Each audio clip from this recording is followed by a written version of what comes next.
Bismillahirrahmanirrahim. Alhamdulillahi rabbil alamin. Arrahmanir rahim. Maliki yaumiddin. Iyyaka na'budu wa iyyaka nasta'in. Ihdinas siratal mustaqim. Siratal ladzina an'amta 'alaihim ghairil maghdubi 'alaihim waladdallin. Amin. Bismillahirrahmanirrahim. Assalamualaikum warahmatullahi wabarakatuh. Alhamdulillahi wa kafa. Wassalatu wassalamu ala sayyidil Mustafa wa ala alihi wa sahbihi ahlu sidqi wal wafa. Subhanaka la ilma lana illa ma 'allamtana innaka antal alimul hakim. Rabbi shrah li sadri wa yassir li amri wahlul 'uqdatam min lisani yafqahu qawli. Asyhadu an la ilaha illallah wa asyhadu anna Muhammadar Rasulullah. Jazallahu 'anna sayyidina Muhammadan sallallahu alaihi wasallam ma huwa ahlu. Alhamdulillah, kita sentiasa memperingatkan sesama kita agar banyak bersyukur kepada Allah di atas segala kurniaan yang Allah beri kepada kita. Daripada tiada kepada ada, daripada tak reti kepada reti, daripada malas kepada rajin, daripada tak sedar kepada sedar. Kerana semua itu hidayah dan nikmat daripada Allah Subhanahu Wa Taala yang beri kepada kita tanpa perlu kepada pembalasan kita. Kita nak buat taat pada Allah, kita tengok juga apa yang Allah nak bagi pada kita. Tapi kalau Allah nak beri sesuatu kepada kita, dia tak mengharapkan apa-apa pembalasan, semata-mata kerana rahmat dan kasih sayang. Kita nak buat taat, banyak kita ni termotivasi dengan sebab-sebab kelebihan, kebaikan yang Allah offer, tawarkan. Sedangkan Allah bila beri sesuatu kepada kita, tak bergantung langsung kepada apa yang kita ibadatkan ataupun kita taatkan kepada Allah. Itu beza kita dengan Allah. Jadi ala kulli hal, kita belajarlah sama-sama untuk dapat mengikhlaskan niat kita kepada Allah di atas segala amal perbuatan kita. Sebab tu Nabi sebut mula-mula sekali, innamal a'malu binniyat. Apa saja kerja buat kita, niat dulu. Niat dulu apa-apa. Nak belajar ni niat kita dulu dalam majlis ilmu ni niat. Niat lillahi ta'ala. Mudah-mudahan Allah bantu perkara-perkara lain itu. Mudah segala urusan kehidupan kita. Selawat dan salam kepada Nabi Muhammad sallallahu alaihi wasallam, guru utama yang memperkenalkan kita kepada Allah. Nabi Muhammad lah yang tembah jalan, yang buka jalan. Hanya satu jalan untuk mengenal Allah, iaitu jalan yang dibawa oleh Nabi Muhammad. Zaman kita ni tidak ada jalan lain, hanya jalan yang Nabi bawa saja. Kalau zaman dulu-dulu mungkinlah satu zaman tu ada 2, 3, 4, 5, 10 Nabi, dah tahu lah. Maknanya boleh kata ada banyak jalan lah nak sampai kepada Allah. Tapi di akhir zaman ini, sebagaimana kita tahu, Nabi Khatamul Anbiya, Nabi penutup, Nabi Muhammad ni Nabi penutup. Bila tutup, memang tak ada dah lain. Ini saja. Ini saja jalan. Sebab itu disebut sebagai syariat. Syariat, jalan. Ini saja yang kaedah nak kenal ataupun kaedah kita nak menuju kepada Allah. Iaitu jalan yang dibawa, yang dibuka dan yang ditunjuk oleh Nabi Muhammad sallallahu alaihi wasallam.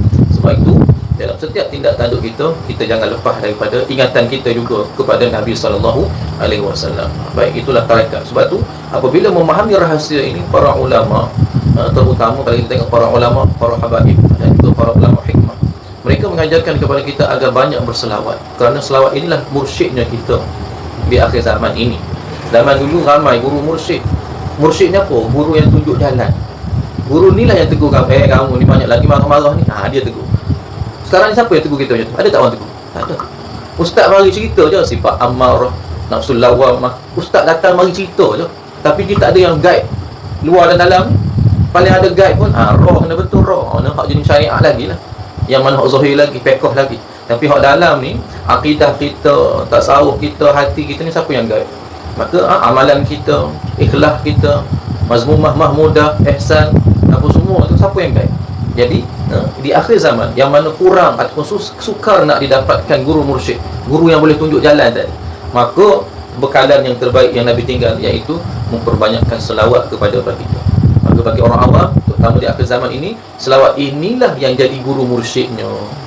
Sebab tu siapa yang rajin selawat, Allah tunjuk jalan. Dia pergi ke guru ni ke, dia pergi ke ustaz ni ke, ambil dengan ustaz ni sikit, ambil dengan ustaz ni sikit. Cenderung dia nak pergi ke masjid, cenderung dia nak pergi ke surau, cenderung dia nak buka kuliah agama, cenderung dia nak beramal. Ada orang suruh tak kita buat amal sekian-sekian? Ada tak orang nak suruh kita? Ayah sekali, hak level ayah dah ni, level tok dah ni. Ada orang nak suruh lagi kita buat amal? Ini bukan cerita budak-budak, mak suruh sembahyang, tak ada dah. Tapi kita beramal tu siapa guide? Kita rasa nak sembahyang hajat hari ni, kita rasa nak berzikir 100,000 kali hari ni, rasa nak bagi RM100 hari ni, siapa yang guide tu? Allah. Hidayah daripada Allah, hikmahnya daripada Antaranya daripada banyak selawat tadi, Allah bagi hadiah satu-satu. Buat ni, buat ni. Itu campur ilham tu begitu. Allahumma Allah, ya Allah, berikanlah kepada kami ilham sebagaimana ilham para orang saleh ataupun para nabi. Nabi kalau ilham dia jadi wahyu. Kalau kita ni jadi orang saleh, panduan ataupun bantuan taat, bantuan amal, bantuan mengenal daripada Allah Subhanahu wa taala. Mudah-mudahan Allah sentiasa lorongkan kita jalan-jalan yang Allah redha atas kita. Salawat dan salam kepada Muhammad. Dan jangan lupa kita niat iktikaf dan niat duduk dalam majlis ilmu lillahi taala, nawaitu ta'alluma wa ta'allumi tadhakkura tadhakkurillah taala. Baik, kita masuk kitab.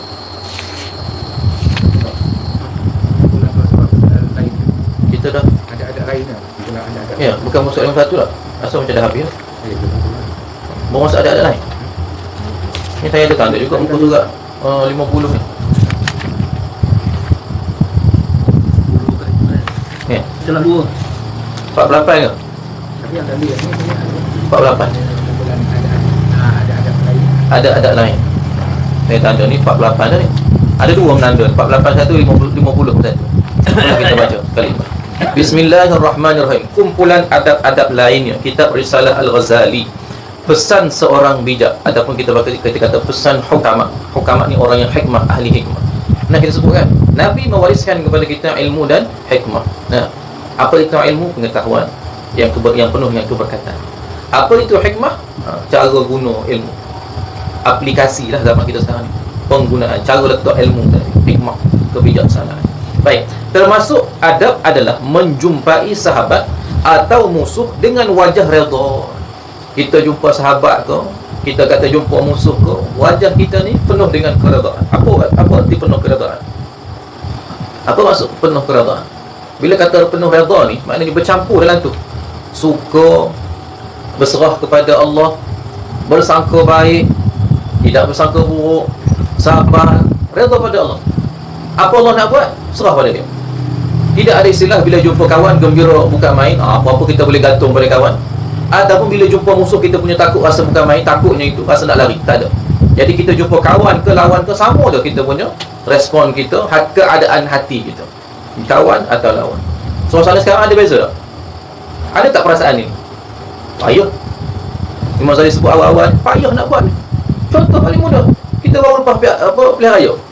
Betul? Kalau dengan kawan punya senyum, kawan satu geng lah ni maknanya, satu bendera lah, no, satu bendera, punyalah senyum, punyalah kita pergi kedai kopi, jom, ajak terus kedai kopi. Tapi kalau lawan kita mana yang tidak satu sekapai dengan kita, mula kita jeling mata, mula kita nak tak boleh, kayak nak go ni torok duk ni, torok cetung kalau pengganu pula, tak lagi dia ni pelak dia ni, mula kawan atau lawan. Sebab tu ayah pun kita dulu elok sekapan, masa sekapan tu memang ni ni lah, belagak pipi lah. Tapi bila lain-lain kapal ni, lain tu pandangan kita. Ni susah ni adab nak buat ni, adab ni susah nak buat ya. Baik, tanpa mencaci mereka dan tidak merasa takut kepada mereka. Baik, menjadi orang berwibawa. Mana atas diri kita ni ada wibawa. Bahasa Arab disebut apa dia? Izzah, ketinggian maruah jiwa peribadi, kehormatan kita, kemuliaan kita dijaga. Itu wibawa. Orang tengok kita, orang yakin pada kita. Orang tengok kita, orang rasa nak hargai, nak hormati. Itu wibawa. Bukan orang tengok kita rasa nak cemooh. Jadi di sini atas diri kita kena jadi orang yang berwibawa, tanpa harus pula bersikap sombong. Sombong ni mana nak kena dabit dada ke? Nak kena jalan menonggok langit ke? Nak jadi wibawa ni kena tengok atas kalu ke? Kena pandang orang hujung mata ataupun bawah mata ke? Tidak. Kadang-kadang ada orang nak suruh orang hormat ke dia dengan cara dia memperendahkan orang lain. Ada merendahkan orang lain ataupun memperbodohkan orang lain. Ini ada cara merendah-rendahkan orang. Mengambil jalan tengah dalam semua urusan. Khairul umuri awsatuha. Sebaik-baik urusan adalah yang pertengahan.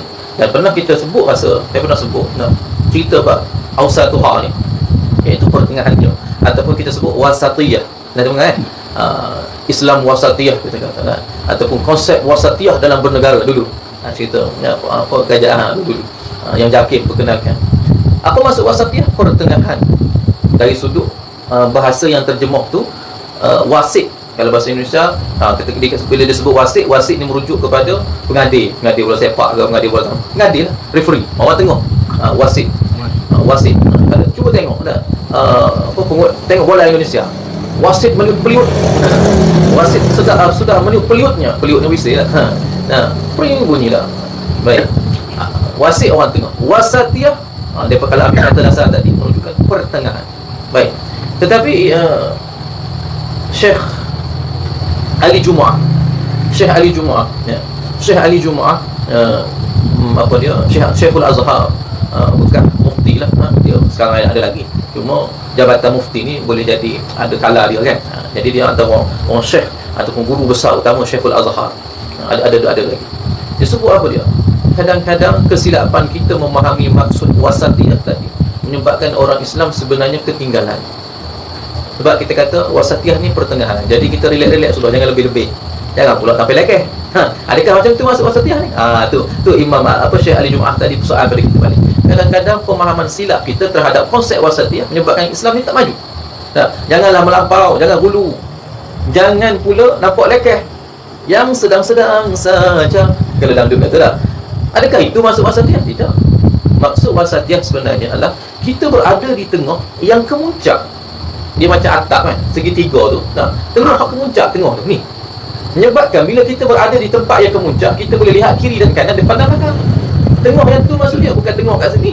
Orang kiri kanan naik, kita duduk tengok bangunan tinggi, tengok bangunan tinggi. Tak, kita di kemuncak. Bila kita berada di kemuncak inilah, itulah ayat Quran kata, untuk sebagai orang pengadil di akhirat nanti, sebagai saksi. Pengadil saksi. Ada golongan kanan dan ada golongan kiri, ada golongan yang terlebih, dan ada orang terlebih kepada dunia, ada orang terlebih kepada akhirat, ataupun ada yang terlebih kepada keranian, ada yang terlebih kepada perkembangan jasmani saja. Ada yang terlebih kepada dunia, ada yang terlebih kepada akhirat, atau macam mana pun. Maknanya sebenarnya ummatan wasata.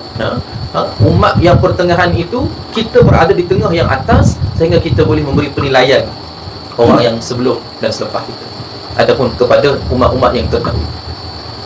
Jadi umat Nabi Muhammad ni ummatan wasata, umat yang menjadi saksi kepada umat-umat terdahulu, yang mana Allah sudah tunjuk kepada mereka macam-macam bukti, macam-macam kebesaran, macam-macam azab, macam-macam ilmu dah Allah bagi. Jadi umat Nabi Muhammad adalah umat yang terbaik. Jadi wasata di sini adalah khair, maknanya yang terbaik, berada di tengah-tengah, boleh menilai apa yang ada di sekeliling dia. Itu maksud sebenarnya. Maknanya kita kena terbaik. Kalau nak jadi paling kaya, biar paling kaya. Paling cerdik, biar paling cerdik. Bukan dapat nombor 2, 3 pun okey lah, kita top 3 lah tu. Dah belum satu tu.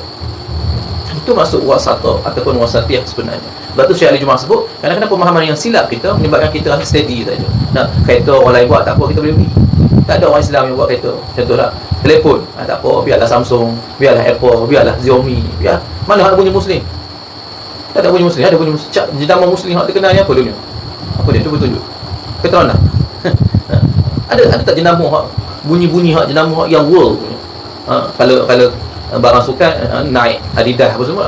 Kalau barang telefon tak ada lah. Kalau barang kereta, jadi mana umat Islam yang dikatakan sepatutnya umat wasata ni adalah umat yang paling tinggi, yang menjadi petunjuk kepada hal lainnya, yang boleh menilai kepada orang lain. Macam cikgu lah. Cikgu, dia duduk dalam kelas, dia seorang-seorang aja, tapi dia lah yang paling tinggi, betul tak? Dia yang boleh menilai prestasi anak murid. Bukan murid yang pergi nilai guru lah. Guru yang nilai anak murid. Sebab apa kedudukan guru tadi? Wasata, pertengahan, kemuncak menara tertinggi, sampai dia boleh nilai keliling dia. Murid sama murid pun tak boleh nak nilai. Kawan sama kawan boleh follow, boleh tiru je lah, tapi penilaiannya tak betul-betul menyeluruh. Sebab sekadar ilmu sama-sama budak. Tapi kalau cikgu menilai secara keseluruhan, sebab kelayakan dia, memang dia layak sebab dia kedudukan dia paling tinggi di situ, ilmunya dan sebagainya. Jadi kita umat Islam, kefahaman kita terhadap wasatiyah sepatutnya sebegitu. Baik. Tidak memandang diri dengan penuh rasa takjub.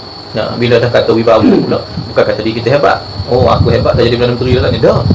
Bahkan bila makin tinggi, makin rendah diri, makin rasa Allah, bila Allah dah letak tanggungjawab ni, maknanya apa, dia kena buat sungguh-sungguh lah. Takkan Allah buat bagi sia-sia. Itulah kita ni sekarang ni, bila orang tu dapat jawatan, kita nak sibuk nak berjatuh. Jangan.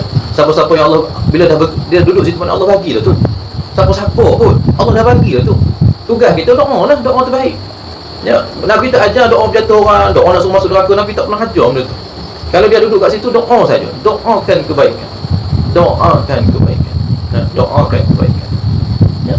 Bila dah duduk atas, tidak pernah merasa diri ni hebat ataupun takjub. Ajib kepada diri sendiri, itu takjub namanya. Ya. Oh, hebat aku. Oh, kasut macam ni. Seluar macam ni. Orang lain tak lah.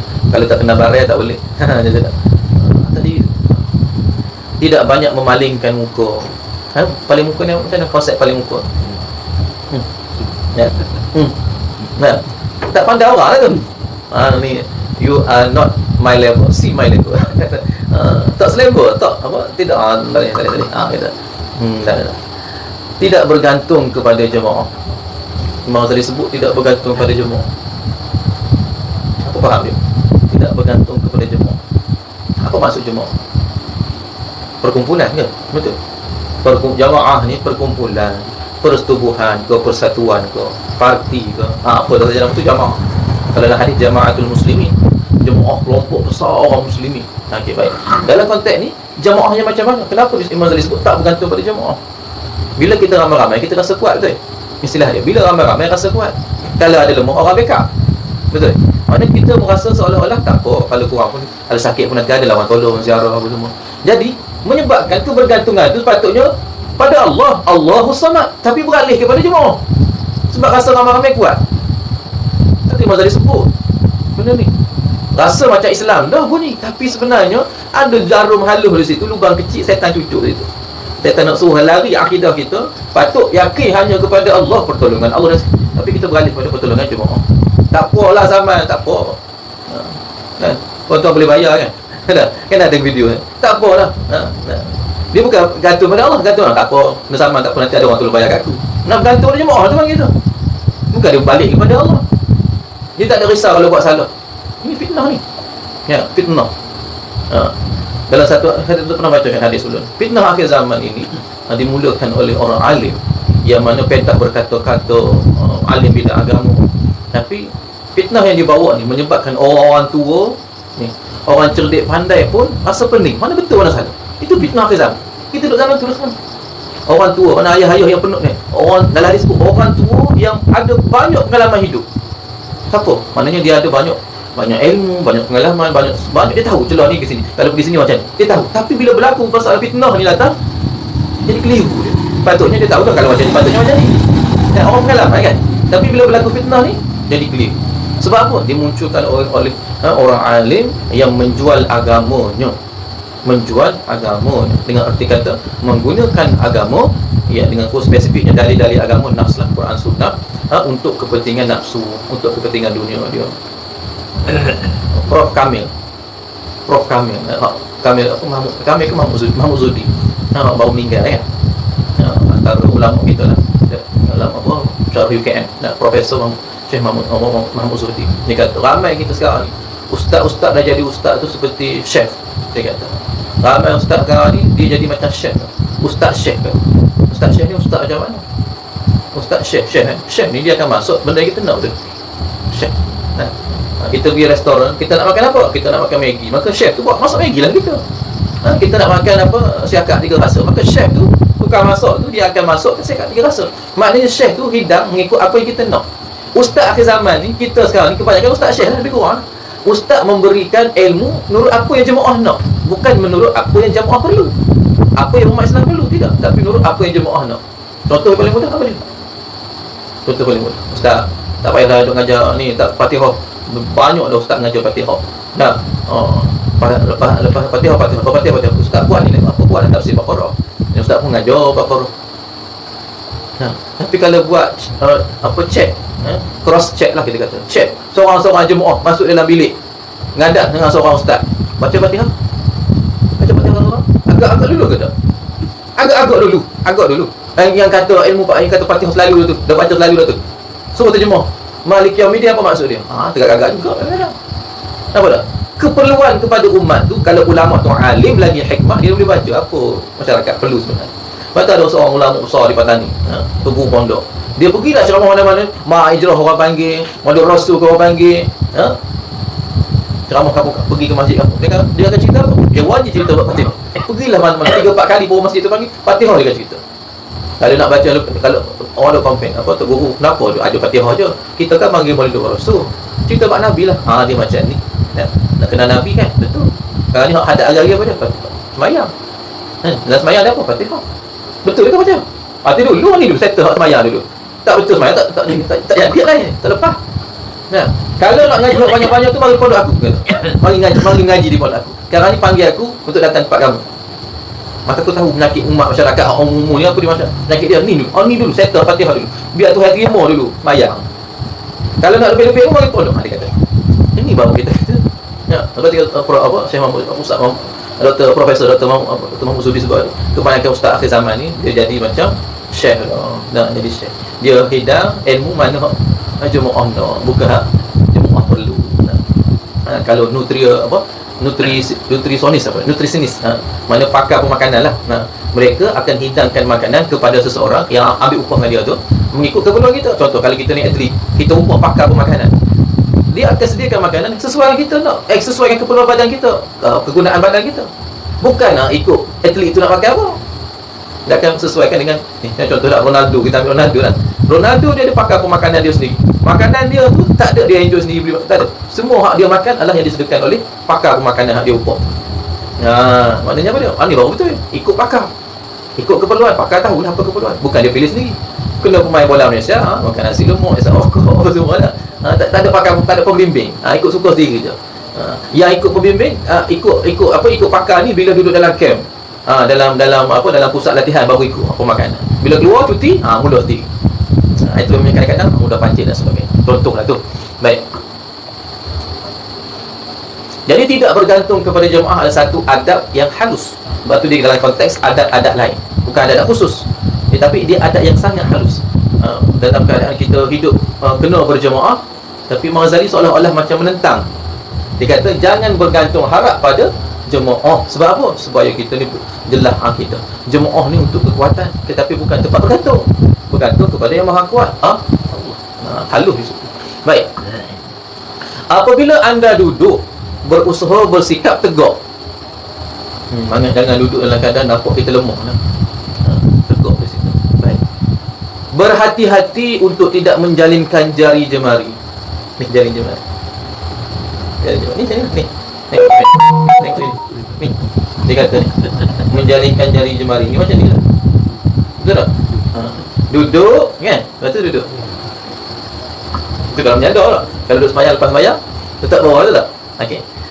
Berusaha tidak menjalinkan jari jemari. Ada satu hadis Nabi lah, tapi dia hadis ni tidaklah jadi kita kata macam hadis sahih yang kena ikut jadi dosa. Tidak.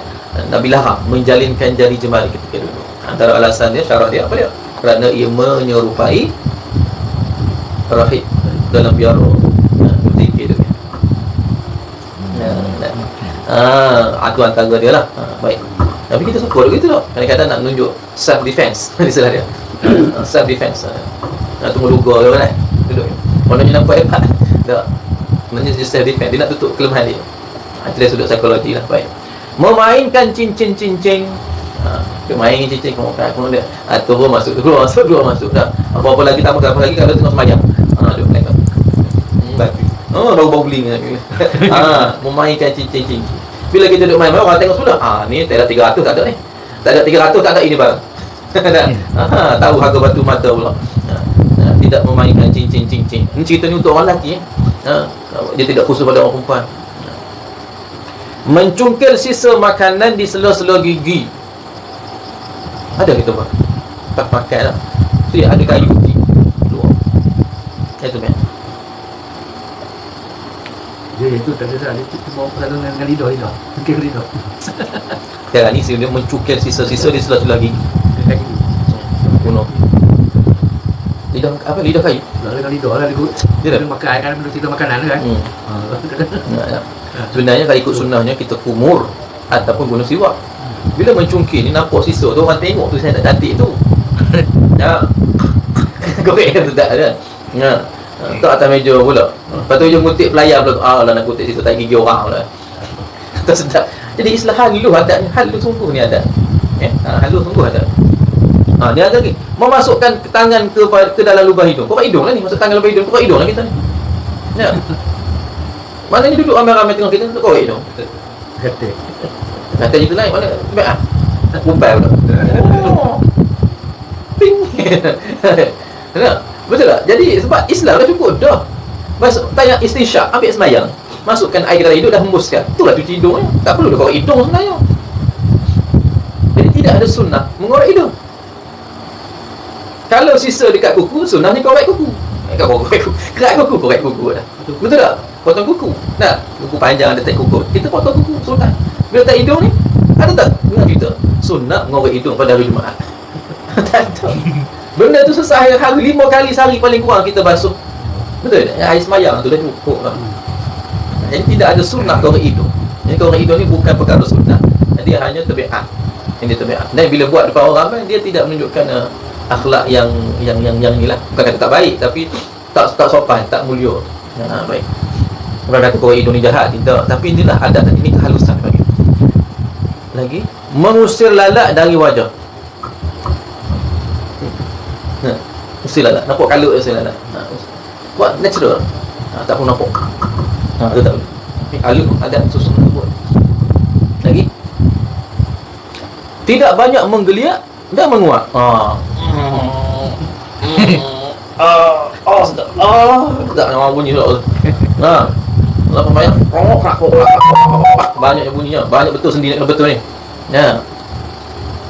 Jadi tidak banyak menggeliat, tidak banyak menguap depan orang ramai lah ni maksud dia. Menjadikan majlis anda sebagai pemberi ketenangan dan menjadikan setiap perkataan anda penyejuk hati. Majlis. Apa maksud majlis? Tempat kita duduk-duduk tu lah. Tempat pertemuan lah mudahnya majlis. Macam kita ni disebut majlis ilmu. Lepas ni majlis makan. Ada lagi majlis zikir, majlis mesyuarat, majlis apa lagi? Majlis apalah pertemuan. Majlis ni pertemuan. Jalasa tempat duduk. Majlis jalasa duduk, majlisun mim makan tempat duduk. Jalasa duduk, majlis tempat duduk. Bahasa Arab dia kata kan. Baik. Jadi kata majlis itu sebagai pemberi ketenangan. Bila duduk tu tenang. Maknanya bila orang duduk sekali dengan kita tu, biarlah dalam keadaan orang tenang. Jadi orang suka duduk dengan kita. Bukan duduk kita gelisah-gelisah tidak. Duduk jadi orang jadi tenang duduk dengan kita. Dan kata-kata kita tadi apa dia? Dan perkataan sebagai penyejuk kalbu. Bila kita bercakap je orang lain rasa senang. Penyejuk kalbu. Jangan kita, kadang-kadang ada orang bangga. Saya ni cakap lepas. Saya ni cakap lepas. Maknanya buat pedih hati orang selalu. Jadi bangga dengan saya cakap lepas. Tak. Kita orang Melayu ni banyak dengan apa gitu kiasan. Apa dia nak tegur apa? Nak tegur orang ni kadang-kadang berpantun, guna peribahasa, alih ke situ, alih ke sini. Kalau orang faham dia faham lah maknanya nak tegur, tapi dalam bahasa yang sangat halus. Kalau ni saya cakap direct je. Jadi dalam Islam sebenarnya antara adab kehalusan budi adalah kita bicara kita tu biarlah bicara yang menyejukkan kalbu. Orang yang ditegur pun rasa tenang, tenteram dan dia berubah daripada berubah dengan keadaan sakit hati dengan berubah dengan keadaan redha. Dua benda yang berbeza tu. Baik. Jadi terutama siapa ni ustaz lah sebenarnya, menunjuk pada ustaz kan ni ataupun tutup guru lah. Bila dia bercakap, biarlah perkataan dia tu menyebabkan orang rasa selamat, rasa tenteram, sejuk hati dengar. Ni tak gelisah-gelisah. Dia kalau ustaz datang gelisah. Kalau ustaz datang mesti tengok macam tahu cakap lama. Kalau mengajar lama senang suku tak berhenti lagi tu ni. Gelisah orang nak balik. Tak. Nasi lemak sampai sejuk dah. Kopi dah pesan dah. Kopi tu pukul 8.50 buat lah. Hantarlah. Ni hantar. Pesan kat rumah kan. 8.50 tu bancuh lah kopi. Elok sampai kita dah siap 9.30 baru siap. Sejuk lah kopinya. Patutnya lepas makan, lepas semayang tu sedap lah minumnya, suar-suar tu. Jadi gelisah orang. Ni kena jaga ni. Adatnya sangat halus, tak semua orang ni. Kadang-kadang orang bangga. Saya apa dia, saya ni bercakap sedap. Orang tengok dah. Orang celak mata. Cakap apa, kalau jepuh pun orang anggap benda tu sebagai ini. Apa lagi? Kalau kita cakap uduh pun sikit-sikit sebanyak, tak apa ustaz. Contoh tu contoh. Jawab, benda ni halus dalam agama. Jadi kalau kita bercakap dengan lemah lembut, semua orang akan boleh terima. Tapi kalau kita cakap kasar, cakap lepas, ada mengarut-meraku juga, dah tak apa. Ni memang orang Kedah yang cakap macam ni. Ayat biasa dah. Orang luar kita memang cakap macam ni. Jadi kenapa sepuk kepala ni biasa? Sama-sama. Kelantan, bengong tu biasa. Kelantan, orang tengok cerita ni. Menatai apa istilah dah, ayat itu keluar dah.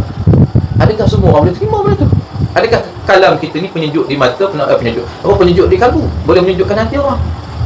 Buat lawak boleh lah. tapi adakah sejuk di kalbu? Yang ni susah sebenarnya. Jadi Imam Ghazali pesan benda ni halus untuk utama orang yang bawa agama untuk umat. Ini paling penting kena jaga. Biasa.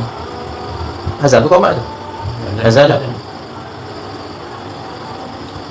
Mendengarkan kata-kata mutiara dari orang yang mengajak anda berbicara tanpa menampakkan ketakjuban ataupun kerendahan diri. Nah, mendengarkan kata-kata mutiara, maknanya apa dia? Kalam-kalam yang berharga lah. Mutiara ni merujuk pada apa dia? Perkataan yang memberi manfaat berharga dari orang yang mengajak anda berbicara. Maknanya lawan bicara kita yang ajak kita bercakap, ajak sembang tu. Jadi dia ajak kita dan juga dia memberi perkataan manfaat tanpa menambahkan takjub atau rendah diri. Maknanya atas diri kita ni jangan, maknanya redha lah, maknanya steady lah. Jangan macam tu. Yelah kan dua ayat beza kan. Yelah diri. Betul lah kamu. Betul, aku tak tahu ni. Ataupun takjub. Macam tu betul lah. Kalau kau tak beritahu aku tak tahu ni. Islam Imam Ghazali kata relax. Jangan menunjukkan terlampau tinggi ataupun tidak. Biasa saja. Relax. Dengar dengan saksama. Baik, perhati dengan saksama. Baik. Berpalinglah dari lelucon dan dongeng. Lelucon tak lelucon? Lucu lah. Kalau cerita, kalau sembang bab lauk saja sepanjang masa. Berpalinglah. Ataupun dongeng. Dongeng ni macam mana dongeng? Benda karut lah dongeng ni. Maknanya hanya sekadar fairy tales tanpa dasar ataupun tanpa manfaat iktibar, sekadar cerita dongeng saja. Berpalinglah. Maknanya apa dia? Jangan buang masa. Sebab hadis Nabi pun kata apa dia? Orang yang banyak lucu ni, banyak ketawa ni, mematikan hati, menjauhkan daripada ingat mati. Jadi Imam Ghazali pesan ni sebenarnya berdasarkan apa Nabi pesan. Kemudian ayat biasalah. Ayat yang direct. Jangan apa dia? Berpalinglah dari lucu-lucu ataupun daripada kisah dongeng. Maknanya kalau terlampau banyak lucu, terlampau banyak dongeng tak boleh. Kisah lucu dan kisah dongeng ini hanya selit untuk cerah mata balik itu saja. Tapi kalau sampai 1 jam cerita buat ni saja, bahkan ada siri khusus untuk ketawa saja. Sebenarnya dalam agama kita tak wajar lah seperti itu. Sepatutnya tak wajar lah. Hari-hari tengok cerita lucu. Tak langgan pula tu. Jadi perkara ini kena. Baik. Cukuplah sampai sini. Kita tanda tengok tu. Berarti dah itu kan ni ayat ni. Apa mana? Atau minggu lepas dah kita ni yang hari lah. Bulan balik ni. Balik pun dah. Bulan lepas. Kita duduk memanglah kan tapi kalau tu dah habis dah azan baru nak sampai. dah mana saya keluarkan dari cakap okey dah pula saya kena. Itulah saya tanda sini dah saya. Saya tanda lipat dah. Apa kata Ustaz sini? Habis yang keluarkan lah. Tak apalah. Itu pun apa cerita walaupun dah cerita tapi dapat ilmu baru betul tak? Cara orang lain kata sikit. Baik. Jadi tanda kat tengah ni tidak bercerita kepada orang lain ehwal rasa takjub kepada anak dan isteri. Maknanya tidak bercerita hal-hal kebanggaan anak dan isteri kita. Bini aku bagus ikut satu anak atau siapa itu nanti kita orang balik. Anak aku cerdik dapat 10A, tak payah saya bang macam ni. Itu adab. Baik, itu sama saja. Lipat sampai baris tu. Senang. Gitu. Besar sikit. Tak apa. Bismillahirrahmanirrahim. Allahumma salli ala sayyidina Muhammadin al-Fatih lima ughliq wal khatib lima sabaqa nasrul haqq bil haqq wal hadi ila siratal mustaqim wa ala alihi wa sahbihi haqqa qadrihi wa miqdaril azim. Allahumma faqihna fid din wa 'allimna at-ta'wil wa sallallahu wa sallama alayhi walhamdulillahi rabbil alamin. Assalamualaikum warahmatullahi wabarakatuh.